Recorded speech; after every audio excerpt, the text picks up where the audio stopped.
Hello! My name is Rinon and welcome to my guide for the first phase of P12S, the final turn of Anabaseios Savage. This door boss has a number of fast, execution-heavy checks, but I think it's an exceptionally fun fight with interesting mechanics. As a little note, this guide was made week 1 using my and other groups' clear experience and uses the best strats we had at the time. If easier or superior strategies come to prominence in the coming weeks, you will see updates in the video description covering them. Let's get into it. On the Soul is the first cast bar you'll see, which is a raid-wide damage that needs some mitigation, and then Athena will cast Pandaemonium for the first time. 4 yellow crystals will spawn, which will shortly teleport to one of the sides of the arena near the north or south side at random. Split your raid into 2 light parties, one will go north and the other one will go south. The adds are going to shoot beams at the 4 closest players to them, giving them a magic volt, and a handful of seconds later they're going to do it again. To solve this mechanic, the players on the same north or south side of the arena as the adds need to spread vertically on their half in order to bait the 4 beams.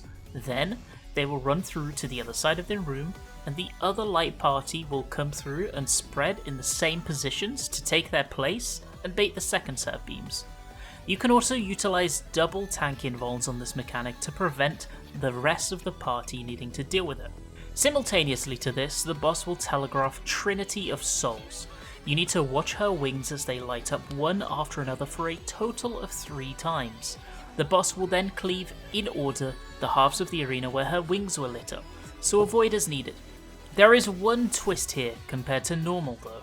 If the first wing to light up is at the bottom, then the boss will flip 180 degrees between cleaves, so you need to dodge into that what you see as an unsafe spot for the middle cleave specifically. This first Trinity of Souls is always bottom first, so the middle cleave is always at your bait, but it is random for future iterations, so pay attention. One very important note is that after this mechanic, whichever tank took the second beam cannot take the auto attack afterwards, so a tank swap may be necessary. The next crystals will spawn soon alongside the cast bar of Engravement of Souls. Here, 2 players will receive light tethers, 2 will receive dark tethers. 2 players will receive a dark tower debuff and 2 will receive a light tower debuff. This is a role-based mechanic, so 1 support and 1 DPS will get dark tower, 1 support and 1 DPS will get light tower, and then the other 4 remaining players will get the 4 tethers. Firstly, to solve this mechanic for tether players, look to where your tether originates from and stretch it diagonally through the middle of the boss hitbox. So if your ad is very slightly northwest, you will end up very slightly southeast. Make sure the tethers change animation to their stretched form, or you will die here when they execute. Then, a tower player will come to you and drop a tower near you. After your beam goes off, you go and stand in it. For tower players, light towers will need to go and find a dark tether, and dark towers will need to go and find a light tether, and you will drop your tower near them. To dictate who goes where easily, DPS look north clockwise to find the originating point of the first tether they can solve, and follow that tether to the tethered player. For supports we did the exact same thing, but you start west and look counterclockwise. Then you drop your towers near those players and move away.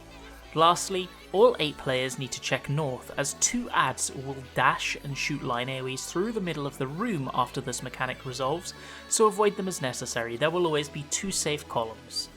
Another raid wide follows all of this, and the cast of Glaucopius, which is a tank buster. This buster hits twice and applies a vuln both times, so you can either invuln it or do 2 tank swaps to resolve it correctly with cooldowns. Super Chain Theory 1 is the next major mechanic of the encounter. You're going to see a bunch of shapes appear on the arena. These shapes are going to be chained to blue balls, and when they meet, they will execute the mechanic. Let's quickly cover which each individual one does first. Orbs are chariots, or out. Donuts are dynamos, or in. Purple 4-pronged stars are pair mechanics, and orangish stars are proteans or spreads. The first shape to spawn will always be chained twice, with either an in or an out, as well as protean or pairs. I recommend doing these spreads and pairs boss relative for this mechanic, with melee and tanks at the front, and healers and ranged at the back. Next to your left and right will be 2 single chained balls. Find the one with a dynamo or donut AoE and head towards it. Then lastly, there will be another ball chained by both a donut and an out ball in a random order, so you must execute the in-out or the out-in. To add further complexity to this mechanic, every player will get a debuff. 2 players will get a dark debuff with a person icon, another 2 will get a light debuff with a person icon. 1 player will get a light tower that you've seen before, and another player will get a dark tower which you've also seen before. Lastly, the 2 remaining players will have a dark and a light beam debuff, and will eventually be the recipients of line AoEs targeting them from the boss. The light line AoE will need 3 dark players to soak with them, and vice versa for the dark line AoE. These mechanics resolve during the second orb chains, which is the fixed donut. So as the group moves into the safe spot, you need to split into 2 groups of 4. The dark debuff will be on the left side facing the boss with the 3 lights, and the light debuff will be on the right side with the 3 darks. Lastly, just after the final out and in resolves, the 2 towers will drop. We had those players take a few steps inside the boss hitbox to drop their towers, on the sides where they had initially taken their stacks. Then, the players that were initially targeted by the stack beams can step in to take the towers and cleanse them. Lastly, the remaining 4 players can spread, as each will take a small circle AoE around themselves. This is role based as well, so the 4 spread should always be all 4 supports or all 4 DPS. All of this is followed by another trinity of souls and the cast of either Apodialogos or Peridialogos. Peridialogos is a group stack on the furthest target and a 2-man buster applying a dot on the closest. Apodialogos is the opposite, so you either need to have the group under the boss and the tanks outside the hitbox, or the opposite of that. I remember it very simply as P equals party owl. It's really simple and easy to remember. This is followed by a raid-wide damage before Athena enters the next major mechanic, which is another Paradigma and Engravement of Souls. This mechanic is very rigidly split into DPS and support responsibilities, so I will cover both individually. First, half of the floor tiles in the arena will be tethered, signifying that soon they're going to drop, so move off of the tethered ones. 1 support player will receive a plus-shaped debuff, and the other will receive an X-shaped debuff. The remaining 2 support players will receive a tower debuff, and they will both be the same colour, so you will either have 2 dark towers or 2 light towers. The plus player needs to go to the southmost tile that won't drop, the X player goes to the northmost tile, and the tower players will take one of the middle tiles each. There will always be one on the west and one on the east. We prioritised having tanks go west and healers go east when possible, but your mileage may vary, you can do whatever you want. Towers will spawn on the north and south tiles at the edge of the room, and the 2 shape players will want to take them. After that, they will drop their AoE markers on the floor. The plus will want to drop theirs on the far outer edge of the arena, and the X will drop theirs on the far inner edge of the arena. Lastly, each of these players will see a floating ad directly in front of them. These ads act exactly the same as at the start of the fight. They will shoot 2 beams on the closest targets, and you need to only take 1 beam per player. Your job is to bait one of those beams away from the rest of the raid. For those 2 tower marked players, first, you will take the towers that appear on your tiles, ensuring that if you are on the northmost of the 2 tiles, you're on the north side of your tower, and if you're on the southmost of the middle 2 tiles, try and be on the south side of your tower, just to ensure that you don't accidentally get cleaved by a DPS. Then, you need to check the colour of your debuff and compare it to the tethers on your tile. Can you solve your tower with the people on the tile, aka are they the opposite colour to you? If yes, you just drop your tower safely on the tile and move out. If no, you instead need to move to the very inner corner of your tile and drop your tower there, ensuring the edge of it will hit the other middle tile so somebody there can take it for you. Now for the DPS responsibilities. You want to stretch your tethers and cross them into the middle tile opposite of where they originate. Then spread onto the north and south side of that tile with the tethers crossed. Now you want to look at your tether colour and the tower debuff colours and discern whether you can take towers on your tile or if you cannot. If you cannot, you'll be baiting beams from those two adds that I mentioned earlier. If you can, one of you will take the tower from your side and the other will come to take the middle tower that reaches over from the tile next to you. One player will bait the beam from the north ad to south, and the other player will bait the beam from the south ad harmlessly to the westerly side of the arena. This is all followed by another raid-wide damage, a tank buster, and then finally adds will spawn around the boss and another raid-wide will go off, indicating the beginning of the next phase. When Athena becomes untargetable, she will jump and spawn on one edge of the arena. This is your new north. Every player will receive a limit cut number between 1 and 8. You need to pair up as follows. 1 and 3 will pair up and go on the wall opposite of her. 2 and 4 will go on the wall just next to her, a little bit clockwise of her. 7 and 5 will go left while facing her and spread, but not right on the wall. 6 and 8 go right facing her and spread, but on the wall.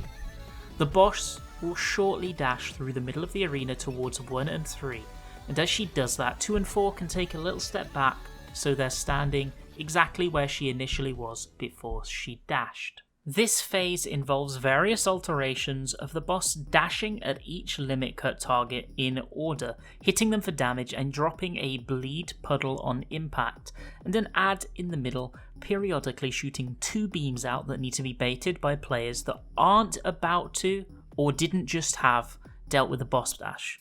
5 and 7 will take the first 2 beams, then 6 and 8, then 1 and 3, and finally 2 and 4. As the boss dashes you, you will rotate clockwise along the wall to the edge of the puddle you just dropped, until you as a pair have taken 2 puddles. Once you've dropped your 2 puddles as a pair, you will continue to walk clockwise to the open space. The 2 players ahead of you that have taken their beam baits will swap with you, and stand at the edge of your last puddle to take their 2 puddles, continuing to rotate clockwise. Once 8 beams and 8 boss dashes have occurred in total, and every player has taken 2 puddles and 1 beam, the group can move north after the puddles disappear, and the 2 middle platforms will be collapsed by Athena as she channels a massive raid-wide damage. Now the boss will cast Super Chain Theory 2A. A number of shapes will spawn all at once here, and it's really easy to get overwhelmed. The key is to pass the important information first and do that quickly.